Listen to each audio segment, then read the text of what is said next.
For a long time, we've been listening to the reefs here in St. John, and we've been using that sound to kind of assess and show that the sounds of the fish and the sounds of the invertebrates on that reef actually is a way to assess and tell how healthy the reef is. And now, as part of my thesis work, I am here to conduct an experiment looking at how the sound environment influences coral larvae and their settlement abilities. Coral larvae use a number of different cues to find that suitable habitat. They've been demonstrated to look for different chemicals, respond to ocean currents and changes in light regimes, and also recently there's been evidence that they respond to sound as well. The plan is to basically play back healthy reef sounds and try to encourage those larvae to settle on a site that they might not otherwise choose.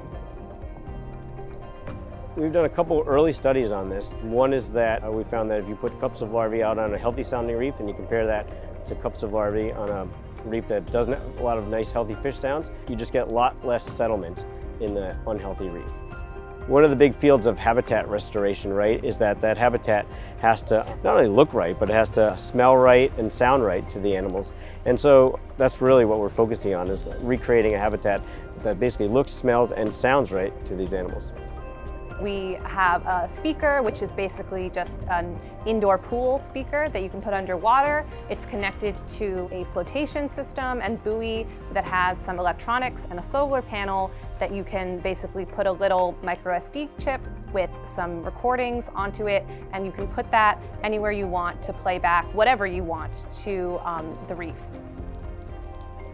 Our experiment is we have picked a couple of sites, a couple more degraded, slightly less healthy sites, and we have one site where we have a speaker that's playing recordings of a healthy reef, and one site where we're not playing anything. And on both sites, we're collecting larvae and then putting them into cups and seeing basically whether the sound treatment encourages them to settle or not.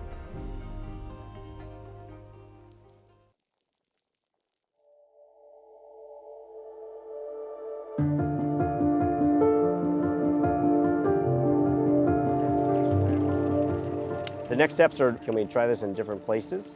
Can we combine and get better settlement if we combine this with other restoration activities like outplanting corals? Can we maybe optimize what we play back to them? Are they listening to certain frequencies or the presence of certain fish sounds on the reef, and can we target those specifically?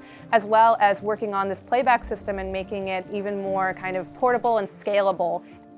30% of our reefs declined in the last 30 years, right? So we have a huge problem with our degrading coral reefs.